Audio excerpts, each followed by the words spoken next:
인민해방군이라는 조직이 세대를 물려온 호적 같은 존재예요. 겉으로는 충성하는 것 같아도 그 충성의 진위성이 의심될 때가 있는 거죠. 그리고 무엇보다 중요한 건 미군하고 한번 싸울 때 막 적극적으로 싸울 의지가 있어야 되는데 대부분의 그 지역 군대는 그렇지 않아 보였던 거예요.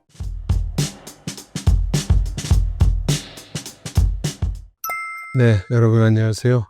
저는 중국에서 30년 가까이 생활하고 작년에 돌아와서 중국에 관한 이모저모를 여러분들께 설명드리고 있는 이철이라고 합니다. 최근 중국 군부와 시진핑의 갈등이 고조되고 있다고 들었습니다. 어떤 갈등 사건이 벌어졌었나요? 중국 군부 내부의 일을 외부에서 알기는 사실 쉽지는 않죠. 그런데 이런 얘기가 나오는 것은 아마도 중국 인민해방군에 관계된 뉴스들이 나오기 때문일 것이라고 이제 생각을 합니다. 사실 그 인민해방군에서 지금 여러 가지 그 문제가 나오고 있다는 것은 거의 틀림없어요. 왜냐하면 작년 하반기에 특히 로켓군에 관한 그 숙청이 있었고, 그래서 거의 10대 명이죠. 10대 명의 그 인민해방군 장성들이 처벌을 받았습니다. 그러니까 이제 보통 일은 아니죠. 근데 지나치게 생각하는 면도 좀 있는 것 같고, 이 얘기는 사실은 조금 설명을 필요로 할 것 같아요. 여러분들이 좀 알기 쉽게 얘기를 하자면 뒤에서부터 좀 얘기를 해보겠습니다.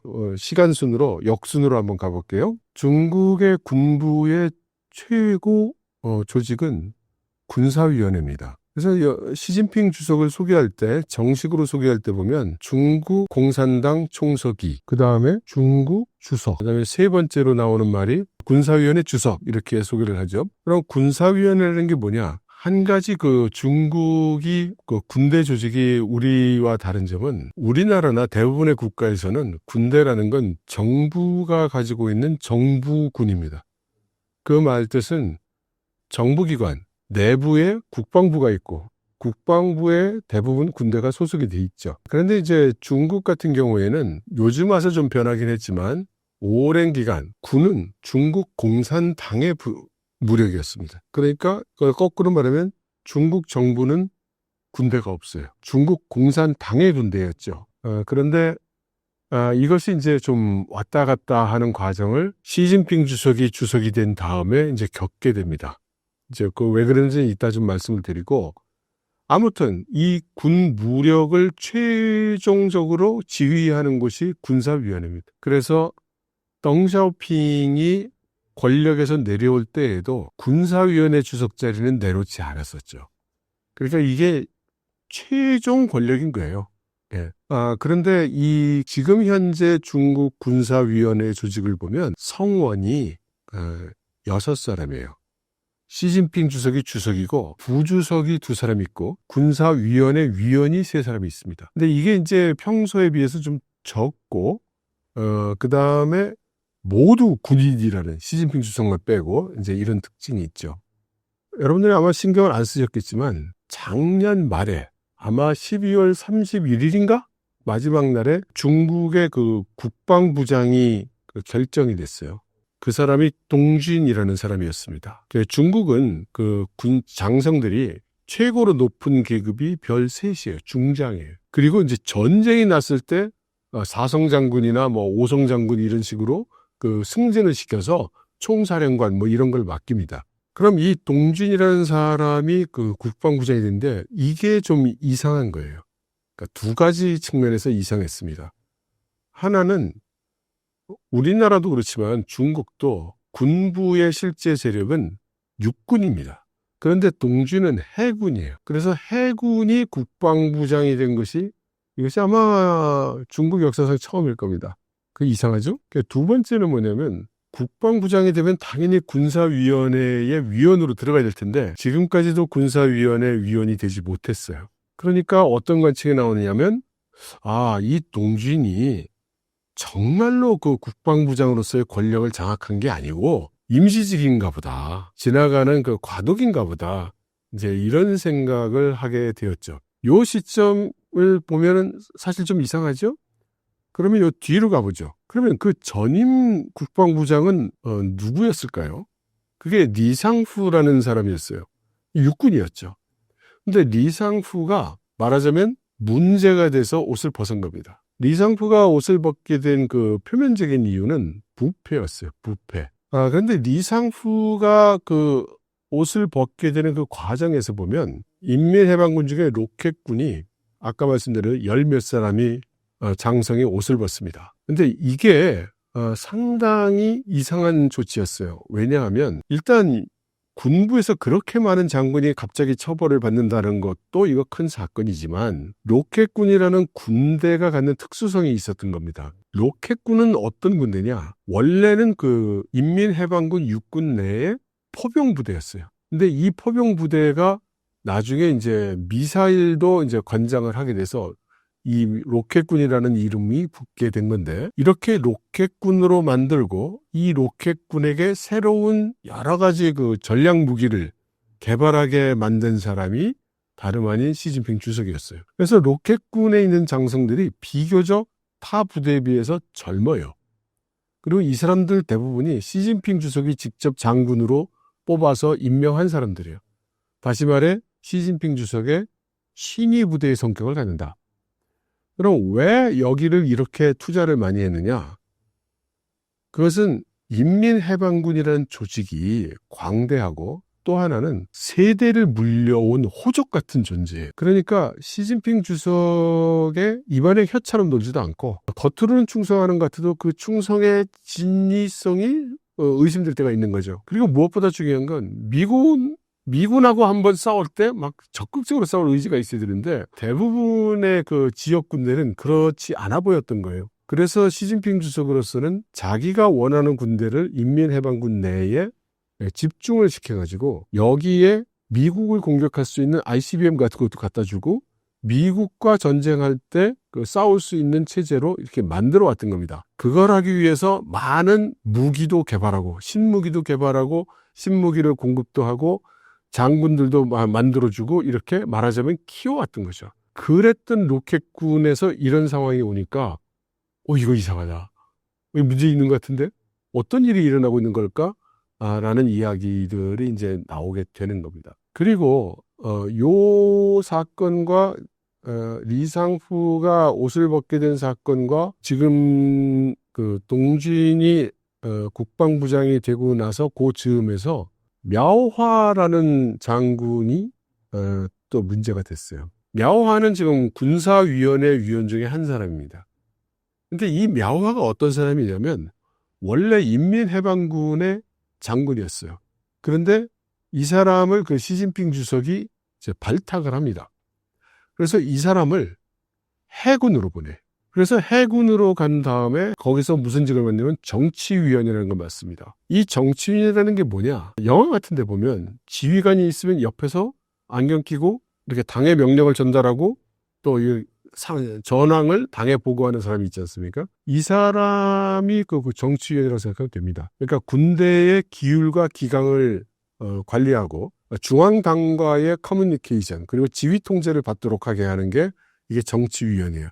그러니까 묘화가 해군을 갔던 건 뭐냐? 해군을 장악하기 위해서 보냈다고 보는 것이 아마 맞을 겁니다. 그 묘화가 해군에 간 지가 몇 년이 됐거든요. 그리고 나서 이 동진이라는 사람이 장군이 된 것도 그렇다면 묘화가 시진핑 주석한테 좋게 얘기를 했기 때문에 승진도 하고 결국 국방부장 자리도 갔다고 이제 봐야 되겠죠. 그런데 이 묘화가 문제가 돼서 지금 그 조사를 받고 있는 거예요. 그럼 묘화가 조사를 받고 의심을 받는다는 건 묘화의 추천을 받았을 걸로 생각이 되는 동진도 지금 과연 신임을 받고 있는 상태일 것이냐. 여기에 대한 의문이 들 수밖에 없죠. 거기에다가 군사위원회의 위원 자리도 못 들어갔잖아요. 그러니까 지금 이건 무슨 상황인 거지? 라는 생각을 할 수밖에 없게 되는 겁니다. 여기서 그럼 다시 그러면 로켓군의 장군들은 왜 그렇게 열 몇 사람이나 옷을 벗었어야 됐나? 이게 표면적인 이유가 뭐였냐면 부정부패였어요. 그럼 그 부정부패는 어떤 부정부패냐? 무기 개발과 무기 조달에 관계된 부정부패였습니다. 그리고 이러한 사건이 일어나면서 동시에 중국 내의 대형 군수 기업의 경영진들이 마찬가지로 잡혀갑니다. 그렇다면 우리는 자연스럽게 이걸 이어서 연결해서 생각해 볼 수가 있죠. 로켓군이 무기 구매하고 하는 가운데 뭔가 부정부패가 있었던 모양이구나 라고 우리가 이제 추측을 할 수 있습니다. 그럼 부정부패가 그렇게 대단한 일인가? 물론 대단한 일입니다.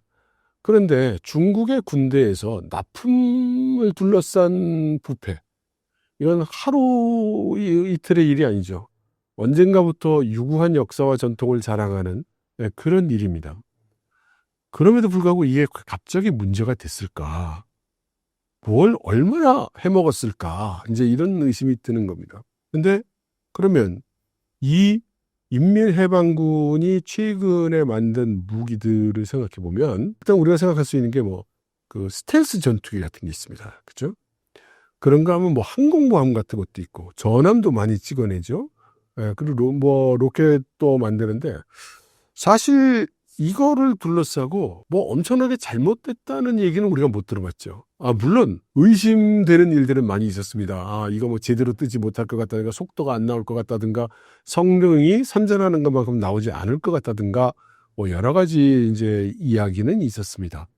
그런데 군사적인 문제 관련해서 지금까지 풀리지 않고 있는 이슈는 사실 하나가 있죠. 그게 뭐냐면 여러분들 기억하실지 모르겠는데 바이든 대통령 시절에 미국 상공에 중국의 정찰 풍선이 날아다녀가지고 전 세계의 뉴스가 된 일을 기억하고 계실 겁니다. 그래서 그거를 대서양 쪽으로 벗어났을 때 F-15가 날아가서 사이드 와인드로 어찌어찌 맞춰가지고 격추를 했죠. 근데 그때 그 미국 측의 발표는 사뭇 좀 이상한 면이 있었습니다. 우선 그 풍선은 어떤 풍선이었느냐? 무게가 2.1톤이었고, 그러니까 엄청나게 무거운 거죠? 그리고 그 사이즈가 버스 3대를 이어 붙인 것만큼 컸다고 했습니다. 근데 거기에 미국의 측의 발표는 거기에 동력 장치가 없었다고 했고, 무기도 탑재되지 않았다고 했어요. 그러면 도대체 버스 3대를 이어놓은 것만큼 커다란 물건에 무게는 2톤씩이나 되는, 그런데 동력장치도 없고 무기도 없는, 그건 뭘까? 저는 이 사태가 아마도 그 로켓군의 장군들의 별이 우수수 떨어진 것과 관계가 있다고 생각을 하고, 근데 이거 복잡한 얘기고 여기서는 말씀드리지 않겠습니다. 그런데 저는 이제 미국, 풍선, 로켓군 이런 단어들이 서로 연결되는 그런 일이 발생한 것 같다. 이 자리에서는 여기까지만 이제 말씀을 이제 드리겠습니다.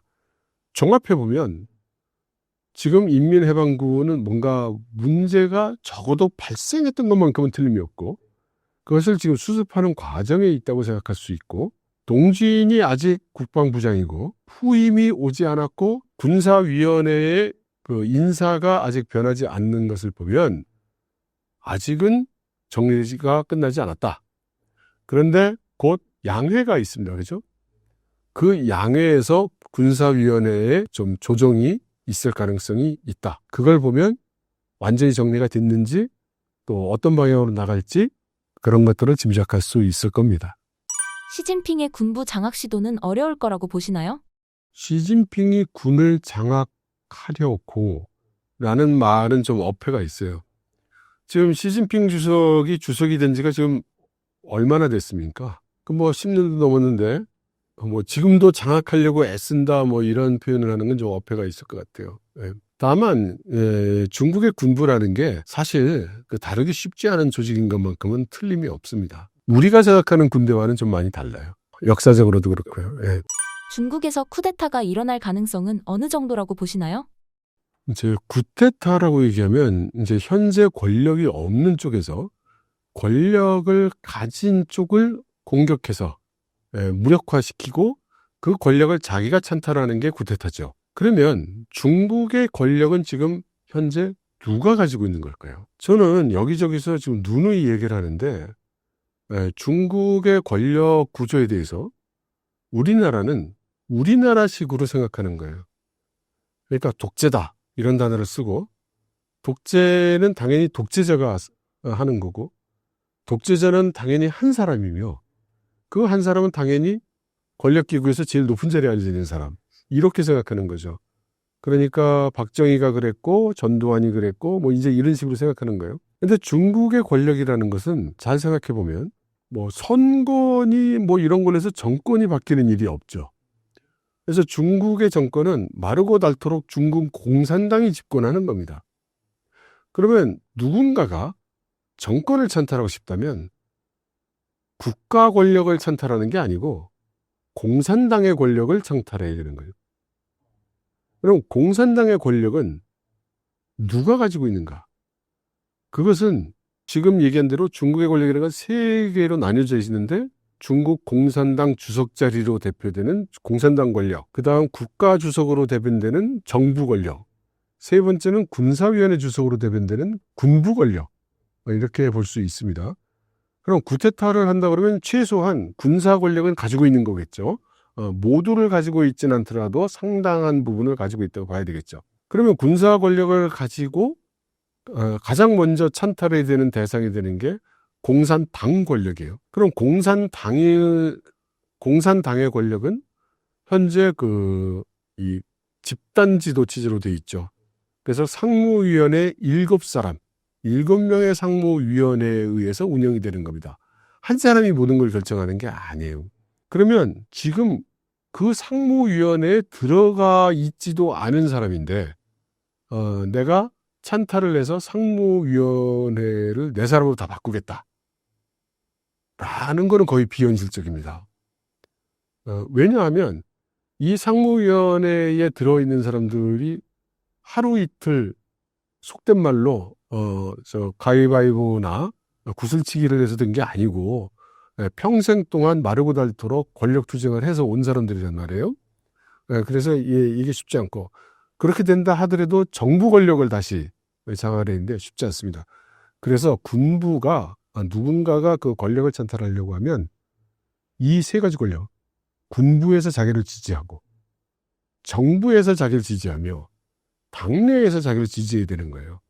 그런데 지금 중국 공산당 권력은 지난번 시진핑 일파로 다 도배를 해버렸죠. 그러니까 누가 거기서 그 공산당 권력을 발휘해서 지원해 줄 수가 있겠어요. 그래서 이거는 쉬운 일이 아닙니다. 그거는 한국식 쿠데타를 생각하는 거죠. 누가 군인이 총칼 들고 나와서 국회 딱 맞고 이렇게 해서 하면 계엄 발포하고 그러면 되는 걸로 중국은 그렇게 안 돼요. 북경에 가서 자금성 막아봐요. 그럼 뭐 상하이나 광동이나 이 다른 시안이나 이런 데가 다 아이고 북경이 막혔으니까 우리도 막혀 있어야지 그럴 것 같습니까? 그건 어려운 얘기예요. 그래서 만일에 쿠데타가 일어난다 하더라도 현재 그 권력 이너서클 내에 있는 세력이 아니면 어렵다. 근데 그렇게 보자니 시진핑 일파로 다 지금 바뀌어 있는 상태에서 생각하기 어렵다. 지금 여러 가지 권력 투쟁에 관한 이야기가 나오는 여러분들 자세히 살펴보시면 시진핑 주석에 대한 권력 투쟁이라기보다는 포스트 시의 권력 투쟁이라고 보셔야 할 거예요. 시진핑에 대한 민심은 어떤가요? 지금 경제적으로 매우 어렵고 미국과 갈등을 겪으면서 어려움이 가중되고 있기 때문에 전국적으로 이제 불만이 높아져 있는 것은 사실로 보입니다. 3년임 관련해서 제가 계속 말씀드리고 있는데 지금 3년임을 바라보는 그 해석들을 대부분 어떻게 하시냐면 시진핑 주석이 힘이 세졌어. 그래서 원래는 3년임이 안 되는데 3년임을 강행해서 관철해버렸네? 그러니까 시진핑 주석이 권력이 굉장히 강해진 모양이야. 그리고 원래 세 번째는 내가 하려고 생각했던 사람들이 있으니까 그 사람들은 불만이 많겠네? 그럼 갈등이 많겠네? 이렇게 해석을 하는 거거든요. 그런데 이것도 역시 우리나라식으로 보는 거라고 저는 생각을 해요. 시진핑 주석이 3년임을 한 거는, 시진핑 주석이 마르고 닳도록 하고 싶기 때문에 규정을 바꿔서 3년임이 된 거냐? 아니면 3년임을 해 가야 되는 일이 있기 때문에 시진핑 주석이 원하지 않던 3년임을 한 거냐? 물론 사람들은 그걸 권력 싫다는 사람이 어딨냐 이렇게 생각할 것이고 저도 그렇게 생각합니다. 그런데 이제 우리식으로 뭐 그 안 되는 걸 무리하게 강행해가지고 권력을 그냥 뭐 이런 상황은 아니라는 거죠. 예. 시진핑 정권에 대한 지지도는 탄탄한 상황인가요? 아니요. 그렇게 얘기하는 것도 아니에요. 이거는 저기 중국 공산당의 국가 전략 입장에서 볼 때 지금까지 진행되어 왔던 집단 지도 체제를 유사 단일 지도 체제로 옮겨가야 했기 때문에 이런 결과가 나온 것이지.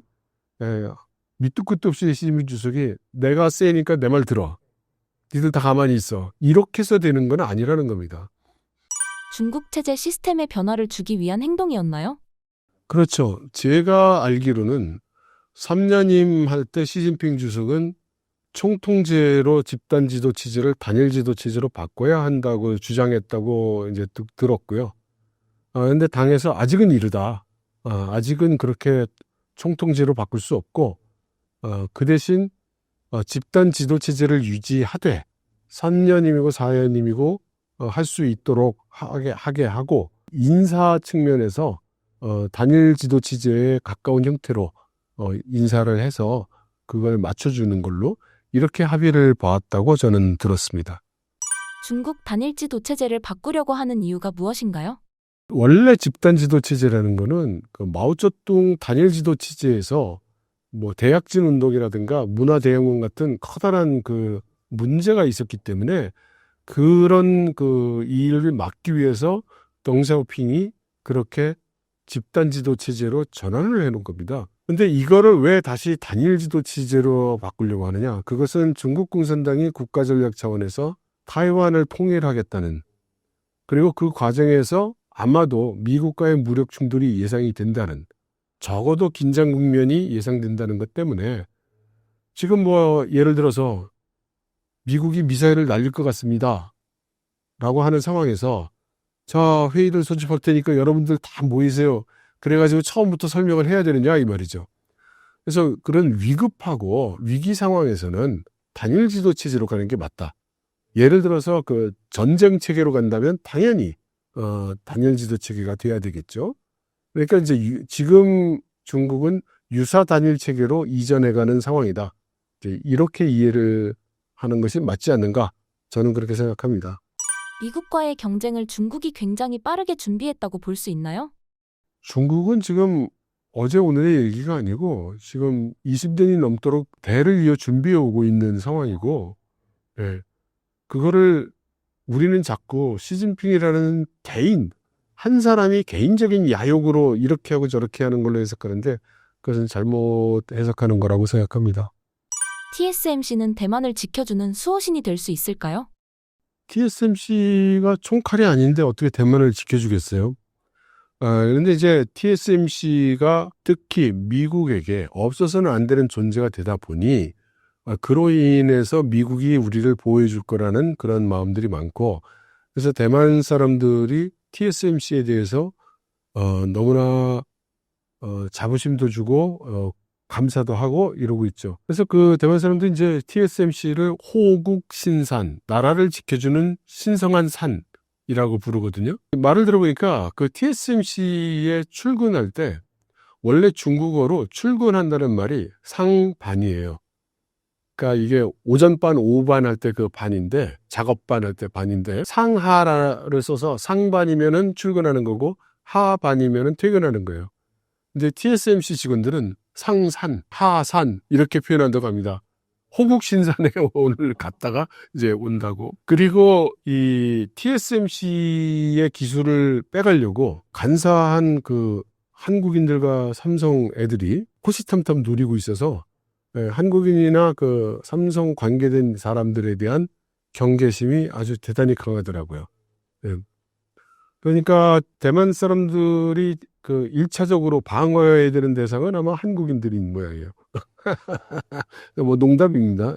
그런데 그 TSMC 때문에 중국이 공격을 못할 것이다. 이것처럼 우스운 말이 없어요. 왜냐하면 TSMC가 소위 그 대만 정부가 결정 내린 것도 그렇고 N+2라는 그 정책을 적용하고 있습니다. M+2 정책이라는 건 뭐냐면 TSMC의 현재 기술이 있잖아요. TSMC 바깥에는 현재 최첨단 기술 수준에서 2세대 이상 뒤처진 기술만 내보낸다예요. 그러니까 TSMC가 지금 미국 아리조나에다가 공장을 만들고 있잖아요. 그게 최첨단 공장은 아니라는 거죠. 적어도 2세대 이전 거라는 얘기고, 근데 2세대 이전 거라고 해도 아무도 그걸 못 만들죠. 이거를 이제 삼성식 단어로 하면 뭐 초격차 이런 식으로 표현할지 모르겠는데, 예, 대만 사람들은 이걸 뭐 어떻게 표현하느냐면 내 차 후미등도 못 보게 만들어준다. 뒤따라오는 차들이. 예, 이제 이런 거죠. 예, 백라이트도 안 보이지 이놈들아. 뭐 이제 이런 거예요. 근데 생각해 보세요. 지금 중국이 물론 TSMC가 만드는 최첨단 가공 반도체를 필요로 합니다. 그런데 그 기술을 중국에다가 줍니까? 안 주고 있죠. 그럼 그 기술을 이용해서 가공은 해줍니까? 오더는 받아주고 있습니까? 지금 TSMC가 2나노를 만들 수가 있는데 중국에서 2나노짜리 반도체 만들어달라고 돈 주고 주문을 주면 TSMC가 만들어 주냐고요.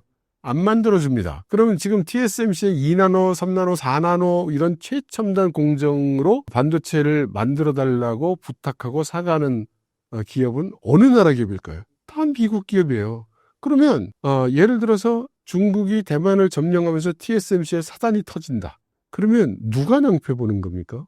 현재 중국은 TSMC 타이완 공장에서 생산되는 물건 가져가는 게 없잖아요. 2나노? 못 사고 있잖아요. 4나노? 못 사고 있잖아요. 그거 다 미국에서 사는 거예요. 그러니 타이완에 문제가 생기면 큰일 나기 때문에 중국이 타이완을 공격하지 못할 것이다. 저는 그 논리가 도대체 어떻게 해서 그런 논리가 되는지 잘 모르겠습니다. 대만 국민은 TSMC를 미군이 지켜줄 거로 생각하나요? 그럴 것 같지? 라고 설문조사를 해봤더니 대만 국민의 약 60% 정도가 그럴 것 같다고 대답을 했다고 합니다. 그러니까 그렇게까지 그 신뢰도가 높은 건 아니에요. 다만 이제 미군 입장은 확실히 미 정부보다는 강경한 건 사실인 것 같습니다. 네. 미국 정부와 미국 군대의 입장은 다른가요? 조금 다르죠. 그러니까 미군은 전쟁이 나면 날아오는 총알 앞에 쓸 사람들이잖아요. 그 다음에 미 정부는 저희 워싱턴의 책상 뒤에 앉아서 띵까띵 하는 사람들이고요. 그러니까 그 사안을 보는 눈이 다를 수밖에 없습니다. 여기는 여차하면 나가서 총알바지를 해야 되는 사람이고 저긴 책상 뒤에 앉아서 펜대나 돌리고 있는 사람인데 그러면 그 상황에 대한 인식이 같을 수가 없는 거죠. 미군은 이제 매일 중국군과 싸우면 이렇게 되겠지 저렇게 되겠지 시뮬레이션도 하고 준비도 하고 이래야 되는데 미군의 기본적인 현재 입장은 싸울 거면 빨리 싸워야 된다. 시간이 갈수록 중국은 무기를 대량 생산해서 막 찍어내고 있는데 우리는 배 하나 고치라고 해도 몇 년씩 걸리니까 이러고 있으면 시간이 가면 갈수록 우리에게 불리하다. 이제 이런 입장에 있는 거죠. 현재 중국에 대한 미군의 경각심이 굉장히 높은 상태인 것 같습니다.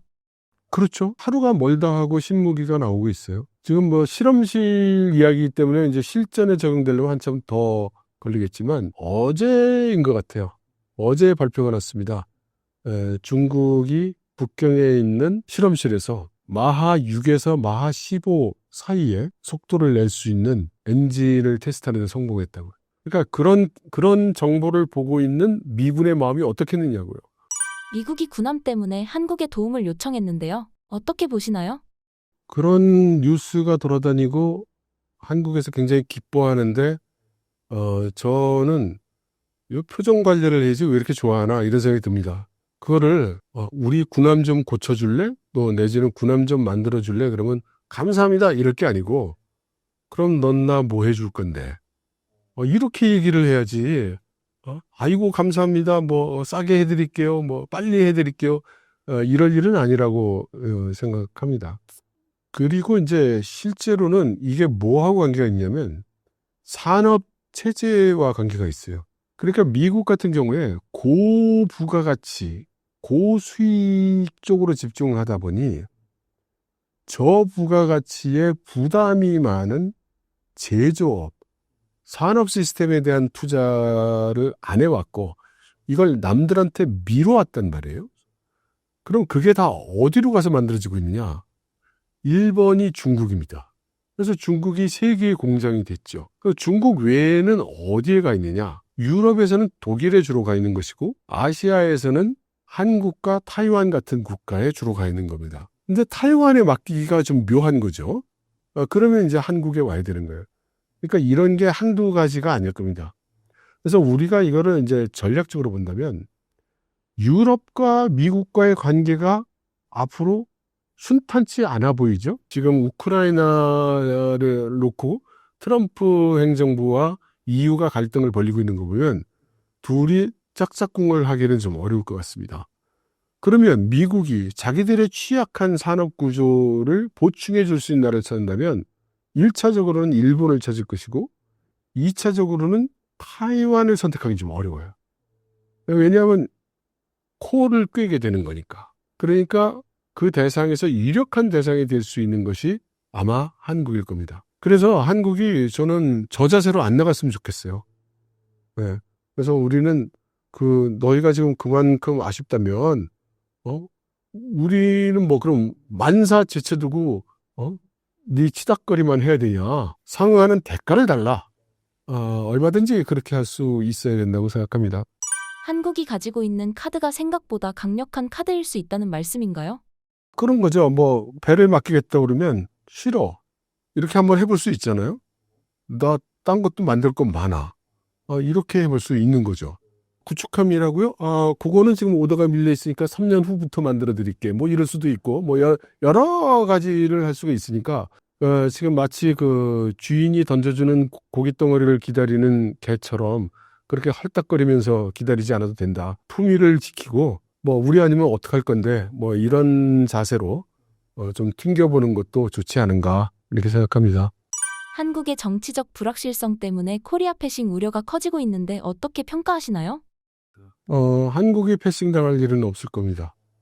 한국은 한국 사람들이 생각하는 것보다 훨씬 더 국제 경제나 국제 관계에서 좀 뭐랄까요? 무게감이 있는 나라고요. 그러니까 저는 그래서 항상 한국을 뭐라고 얘기하냐면 몸만 큰 어린아이 같다. 이렇게 얘기를 하죠. 체급은 거의 이제 미들급을 넘어섰는데 생각은 이제 유치원생처럼 하는 거죠. 엄마 어딨어? 뭐 이제 이런 생각을 하는 것 같다는 이야기입니다. 그리고 지금 한국에 대해서 별다른 언급이 없는 이유는 두 가지가 있다고 생각하는데요. 하나는 지금 그 무정부 상태에 있기 때문에 누구하고 얘기를 해야 된단 말이냐, 뭐 이런 것이 그 큰 하나가 될 것이고, 두 번째는 훨씬 더 중요한 미중 구도가 아직 모습을 드러내지 않았다는 거죠. 그러니까 그 주변 국가들 입장에서 자기 입장을 정할 수 있을 만한 상황이 또 아닐 수도 있는 거예요. 트럼프는 근데 이제 얼마 전에 중국에 대한 여러 가지 조치를 발표하면서 거의 뭐 변수가 아직 남아 있긴 하지만 대체로 트럼프의 가장 큰 주적은 중국이다. 라고 이제 여겨집니다. 그리고 지금 여러 가지 그 발표하고 있는 정책들을 보면 가까운 데서부터 발표를 하고 있어요. 그죠? 캐나다, 멕시코, 뭐 이제 뭐 유럽 쪽이기도 하고, 뭐.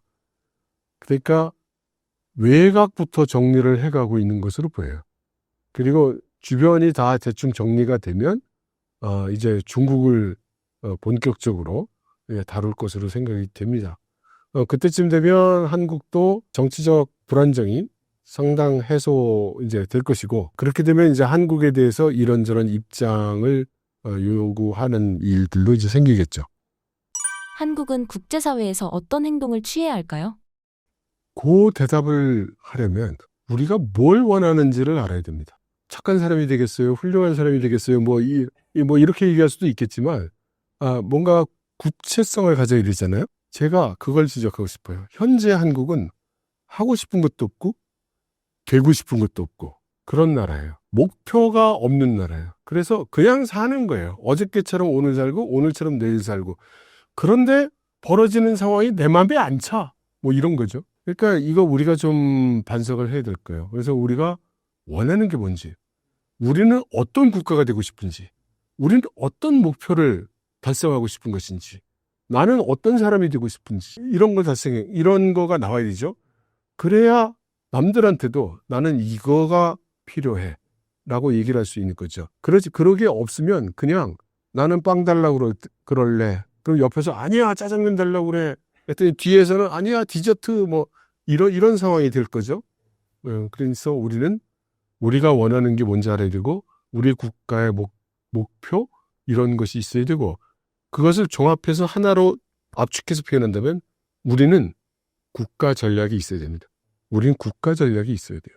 지금 미국도 있고 중국도 있고 일본도 있고 주변 국가들이 다 자기들이 추구하는 국가 목표를 설정하고 그걸 달성하기 위한 국가 전략을 수립해서 추진하고 있는데 우리가 이렇게 무계획, 무목표, 무전략으로 대하면 절대 좋은 결과는 없을 겁니다. 그거에 대한 박사님의 생각은 무엇인가요? 우리가 충분히 욕심을 부릴 수 있는 상황에 있다고 생각합니다. 그러니까 지금 다 아쉽거든요. 그러니까 생각해 보세요. 만일에 20세기 미국이라면 누가 미국을 건드리겠습니까? 그죠? 그래서 나야 미국, 나야 나 이런 상황인 거겠죠. 그 중국을 보세요. 예, 지금 중국이 누가 뭐 자기를 위협을 하면은 뭐 걱정하고 그럴 나라가 아니지만 지금 중국도 머리가 지금 굉장히 많이 아프죠. 일본도 머리가 아프죠. 타이완도 머리가 아프죠. 러시아도 고민이 많아요. 이것은 거꾸로 얘기하면 지금 세계 열강들이 골치가 아픈 상황. 다들 아쉬운 게 있는 상황이라는 겁니다. 근데 여기서 우리 한국은 조금 앞으로 긍정적으로 적극적으로 나서면 형님 그럼 내가 이걸 해드리면 도움이 될까요? 그럼 제가 이거 해드릴 테니까 형님은 저 이거 해주세요. 이럴 수 있는 아주 좋은 상황이라고 생각이 되는데 이 상황에서 이제 예낙쌤 생각하는 거죠. 아, 형님이 알아서 해주시겠지. 아, 그 형님들 얘기하는데 내가 무슨 말을 해 거기서. 아, 거기서 나 거기 명함도 못 내밀어. 그 굿이나 먹고 떡이나 먹을래? 떡이 아니면 어떡할 거예요? 떡이 아니면. 저는 좀 우리가 그렇기 때문에 우리가 원하는 것을 잘 깨닫고 그걸 획득하기 위한 전략을 잘 세우고 거기에서 우리가 일사불란하게 추진해 나가면 우리는 많은 것을 얻을 수 있을 것이다. 이번 세기에 그렇게 생각합니다. 중국은 한국을 어떻게 바라보고 있을까요? 윤석열 정부 시절에 중국은 한국 정부는 공식적으로 도장만 안 찍었지 나는 미국과 일본의 따까리입니다. 라고 선언한 것이나 다름없다고 이렇게 봤던 것 같아요. 그래서 상대할 이유가 없었던 거죠. 그러니까 불확실성이 없고 뭐 얘기한다고 바뀔 어떤 유연성도 없으니까 그냥 이제 그냥 있는 대로 내버려 두는 거였어요. 그런데 이번에 이제 윤석열 정부가 사실상 이제 무너지고 상당한 확률로 이제 다음 정부는 민주당 쪽에서 장악하게 될 가능성이 높다고 보아지는데 유력한 대선 후보인 이재명 후보나 또 그 민주당 쪽의 의견은 중국에게 되게 상당히 유연하죠. 그래서 중국으로서는 어쩌면 한국이 미일과 중국 사이에서 소위 균형 외교를 할 가능성이 있다고 보는 것 같아요. 그렇다면 그럴 가능성이 보이니까 이제 중국이 한국에 대해서 여러 가지 말도 하고 대화도 하고 금년에 에이펙 정상회담이 있으니까 시진핑 주석이 올 것이고 그렇게 되면 그때 누가 만날지는 모르겠으나 한국의 그 수반과 만나서 회의도 하게 될 것이고 그렇다면 한중 간의 관계를 정립하고 그동안 쌓여있던 현안들을 좀 해결하는 그런 계기가 되겠죠. 최근 중국의 한한령 해제에 관한 뉴스가 나왔는데 어떻게 보고 계신가요? 그러니까 분위기는 이미 잡아놨어요. 그러니까 사슬 준비는 다 된 것 같아요. 작년 말에 한중 간의 정부 간 협상이 있을 때 금년을 뭐라고 정했냐면은 한중일 3국의 문화협력의 해라고 했단 말이에요. 문화협력의 해. 그러니까 문화협력의 해라는 거를 해놓고서 중국이 결국 한 거는 뭐냐면은 전통 무용이 어떻고 뭐지 이런 얘기만 했어요. 근데 한국 정부가 그런 거 하자고 문화교류의 해 이런 거 하진 않았겠죠. 결국은 우리나라 그 K-팝이라든가 이런 K-컬처 상품의 중국 진출을 허용하라는 이제 이런 희망일 텐데 중국 입장에서는 자기들이 얻고 싶은 걸 얻어야 될 것이고 또 하나는 시진핑 주석이 어차피 한국을 가서 정상회담을 하게 된다면 뭔가 선물 보따리를 꾸려가야 되는데 그때 풀어놓을 선물 보따리의 그 목록에 지금 아마 쟁여놨을 겁니다.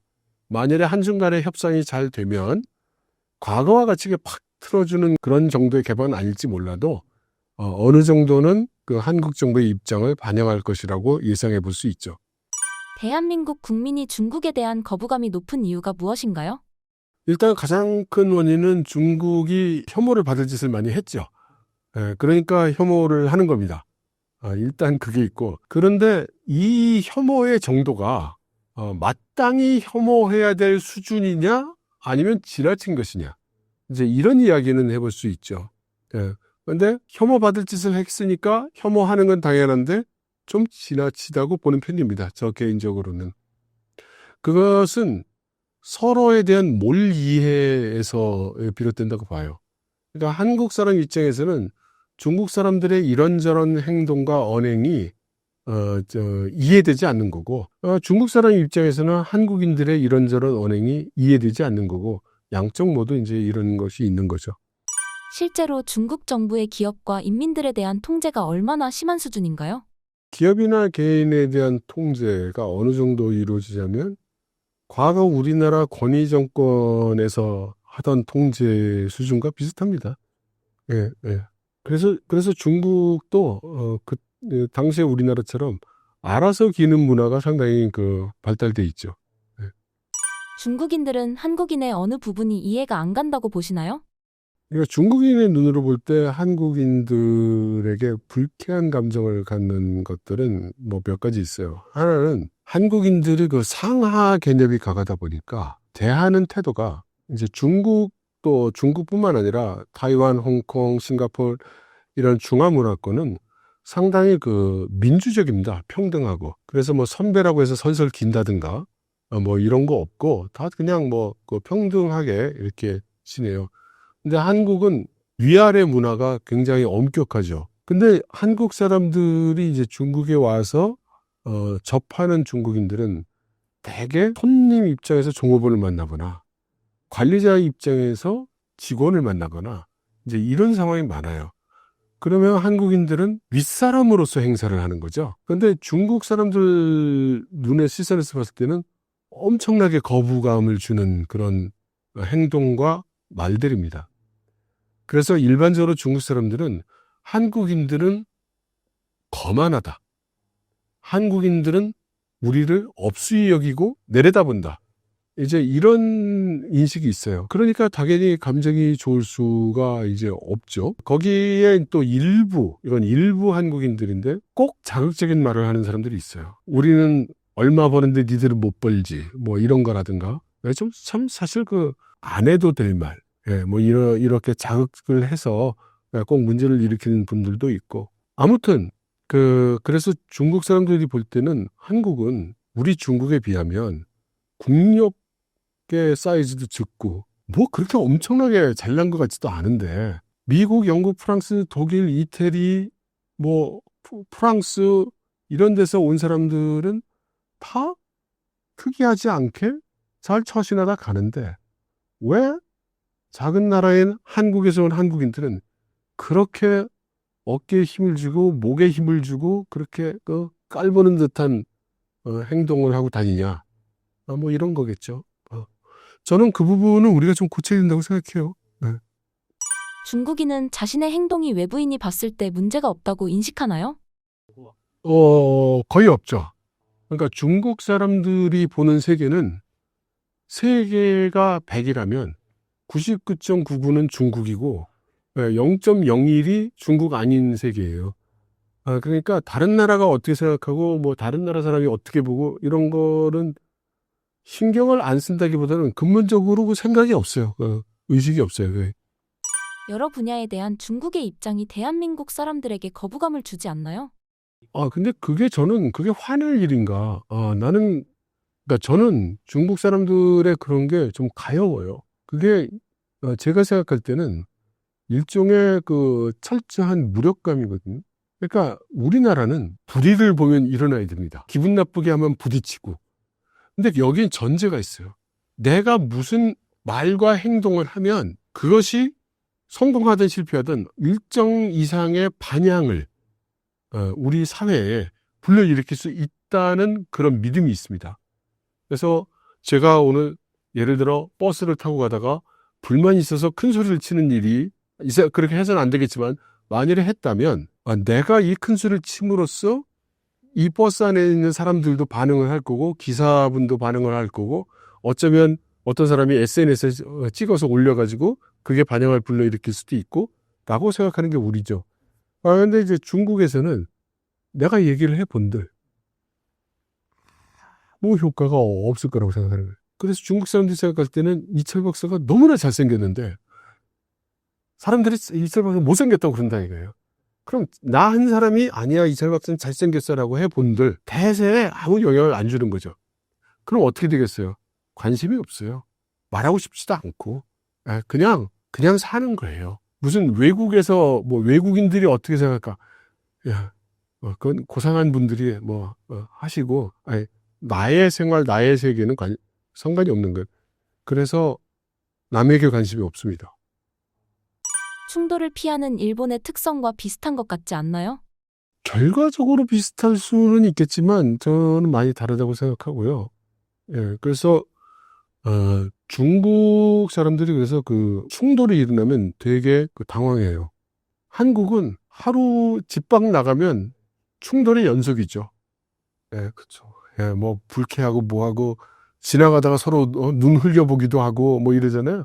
중국 사람들은 이렇게 갈등으로 서로 마주보고 막 쌍심지켜고 이런 거는 피곤해서 안 하거든요. 그러니까 만일에 그런 상황이 발생하면 그건 정말 대단한 상황이 되는 거예요. 중국 사람들한테는.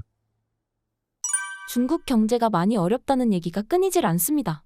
실제 중국의 경제 상황은 어떤가요? 나쁩니다. 중국 경제 상황은 나빠요. 그건 틀림없고 과연 앞으로 개선될 수 있느냐 없느냐가 지금 초유의 관심사죠. 그건 모든 사람들의 진단이 거의 동일해요. 지금 나쁜 상태고 내수를 진작시키는 것밖에는 방법이 없고 그럼 내수 진작을 어떻게 시킬 것이냐에 대한 여러 가지 논의와 영향도에 대한 평가만 있을 뿐이지 그건 중론입니다. 중국이 상가가 텅텅 비었다는 얘기가 있는데요. 어떻게 보시나요? 그런 일은 당연히 있습니다. 당연히 있는데 이제 그렇게 막 말씀을 안 드린 이유는 중국이 나라가 크잖아요. 그래서 다 곳에 따라 틀려요. 그러면 예를 들어서 지금 대체로 남방 쪽에서는 유통상가들이 지금 엄청나게 문도 닫고 피해가 크다고 알려져 있습니다. 또 그런 SNS에 그런 동영상들도 많이 올라오고요. 반면에 테무나 알리익스프레스의 매출은 지금 엄청나게 성장을 하고 있죠. 그러면 우리가 이 양극단을 보면서 중국의 경제는 나쁘다고 평가를 할 것이냐, 좋다고 평가를 할 것이냐. 어느 한 극단이나 일부분을 들어가지고 이게 전체인 것처럼 이렇게 하기는 사실 좀 어렵죠. 그러나 이것을 이제 큰 대국적인 측면에서 생각해 본다면 중국의 경제 구조를 크게 둘로 나눠서 생각해 볼 수 있습니다. 소위 대외 경제와 대내 경제.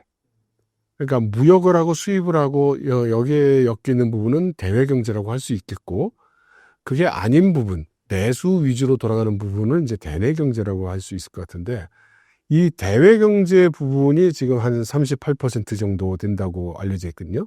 그러니까 크게 봐서 6대4 정도로 구성되어 있다고 할 수 있어요.